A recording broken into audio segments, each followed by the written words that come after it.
Para po sa mga seafood na gagamitin natin, at mga ipiprepare po natin for our seafood kare-kare, syempre ang ating alimasa. Good news po!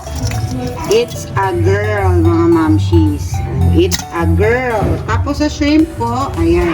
Gagamit po tayo ng maraming hipon. Since ang hipon po ang aming favorite, so dadamihan po natin ang ating pahipon. Okay, and then, since siya po ang pinakamahal sa lahat, ayan, ang ating pa-squid. Gagamitin po tayo, maglalagay po tayo ng isang pirasong squid. And of course, para po sa mga shells, meron tayo ditong mussel and clams. Ayan mga mamshis, linisin na po natin.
Searching for greatness in a sea of the dying and shameless, a sea of the aimless. I don't wanna be one of the nameless. I'ma wake up with the mindset that one day I'm gonna make it. And I don't think I'll be fine if I don't break my limitations. Don't try to stop me, I exist to write my own story. I'll make a decision if I want some peace or if I want the glory. Yeah, don't want a life that is complacent or possibly boring. I just want a life that is worth every day exploring. My whole life I just wanted someone who would notice me. My whole life I just wanted.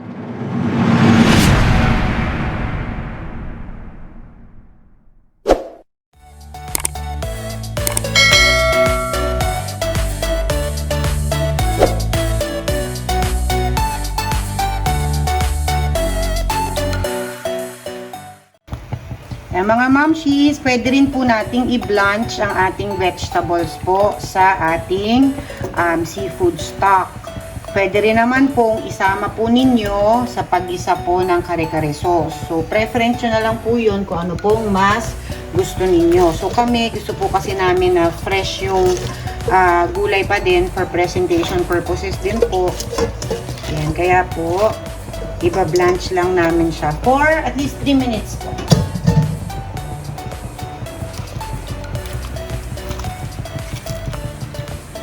Ayan mga mamsi, syempre wag po nating kalimutan ang star ng ating kare-kare, ang ating pong squid. Ayan.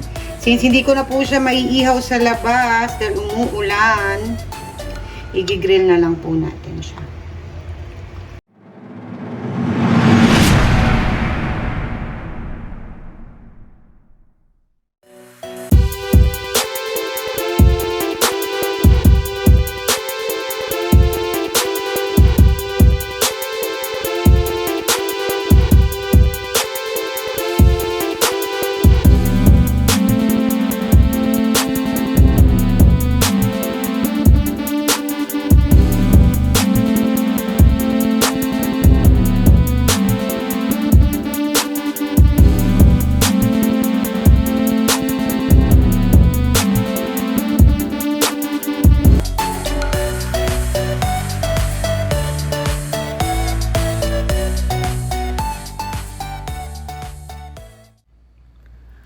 Ang sarap!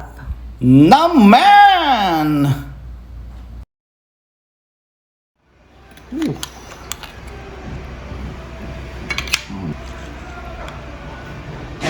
Ito pa.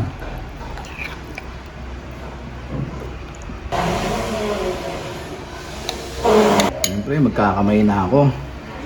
Dahil nahirap kainin ito pag nakakutsara.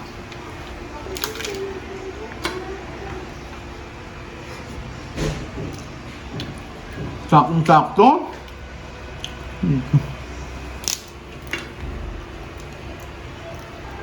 Oo nga, kahit di mo nilagyan ng bagoong. Napakalasa naman nun. Yung problema nito ngayon, paano ka kukuha ulit ng ulam dito? Ang sarap! Namen! Namen! Sarap. Mga mamshis, para sa videos ng mga pagkaing madaling lutuin at swak na swak sa budget, please don't forget to like, share, and subscribe to my channel. Thank you for watching!